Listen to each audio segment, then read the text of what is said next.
Ciao, siete a Torino e non sapete cosa vedere? Guardate questo video per scoprirlo. In questo video vi mostreremo due tra le più belle residenze sabaude nei pressi di Torino. Venite con noi!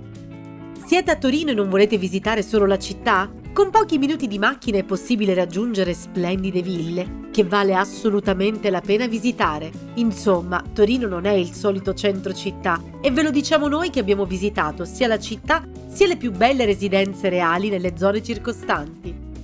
Dove siamo? In collina? Questa è la villa seicentesca situata nella parte orientale collinare della città. Il nome della villa è legato a Anna Maria d'Orléans, moglie di Vittorio Amedeo II di Savoia, che la usò come residenza estiva. Infatti siamo alla Villa della Regina. Continuate a guardare per vedere la parte più bella che vi sorprenderà. A seguito della donazione fatta al re Vittorio Emanuele II, la villa cambiò nel tempo destinazione d'uso, diventando sede dell'Istituto Nazionale delle Figlie degli Ufficiali impegnate nelle guerre di indipendenza italiane. Il collegio fu però abbandonato dopo i danneggiamenti alla struttura, causati dai bombardamenti alleati durante la Seconda Guerra Mondiale. Questo bel salone d'ingresso separa gli appartamenti del re a nord da quelli della regina a sud e ritrae sia scene mitologiche che le allegorie delle 4 stagioni nelle volte laterali. Il soffitto, che mostrava il carro di Aurora, purtroppo andato distrutto nell'ultima guerra, è stato restaurato con un semplice cielo con nubi. La villa è dotata di ambienti molto particolari in stile cinese che nei secoli passati andava di moda in tutta Europa. Questa stanza, detta gabinetto verso mezzogiorno e ponente alla Cina, ne è un esempio, così come anche lo splendido gabinetto verso ponente e gabinetto verso levante. Insomma, avevano una fissazione con la Cina. Qui, nella camera verso levante, detta del trucco, vediamo la volta con il trionfo di Davide del pittore Beaumont e i ritratti di Anna Maria d'Orléans e di Vittorio Emanuele II. Ma le sale non finiscono qui e sono tutte una più bella dell'altra. Guardate questa sala di ricevimento, piena di grottesche e le ricche decorazioni in ambiente che di per sé non ne richiederebbero, come in questo guardaroba. Si vede proprio che era una villa reale. Finiamo il giro nel palazzo, prima di uscire sul retro della villa e andiamo verso i giardini. Avete notato questa strana struttura? Proviamo a vedere attraverso i vetri cosa c'è all'interno, ma non ci sembra niente di che. Prendiamo quindi il sentiero per arrivare al punto più panoramico. Da qui si vede tutta Torino e anche le Alpi sullo sfondo, essendoci oggi un'ottima visibilità.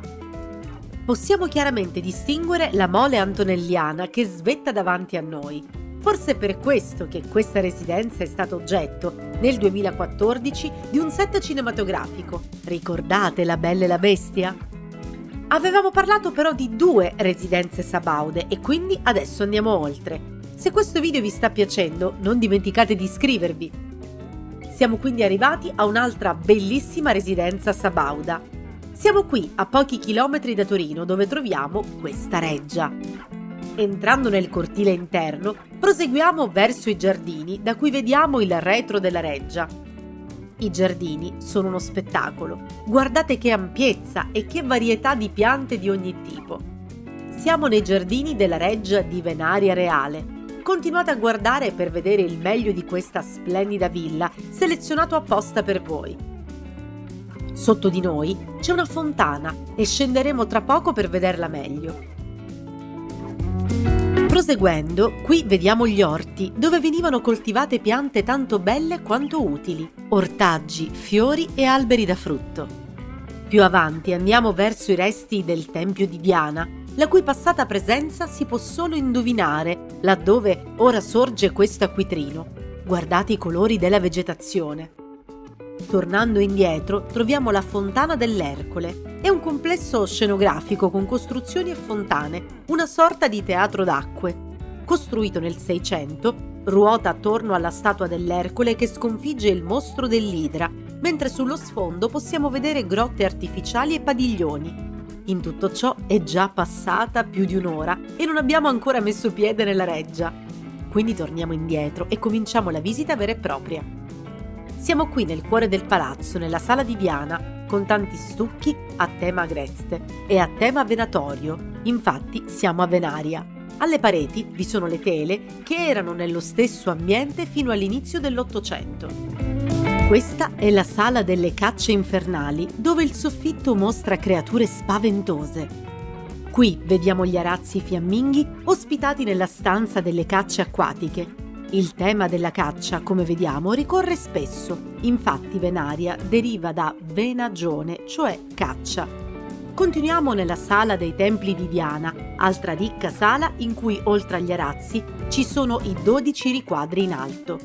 Ed eccoci nella Galleria Grande, così chiamata perché è grande, infatti è lunga 73 metri con raffinate decorazioni in stucco.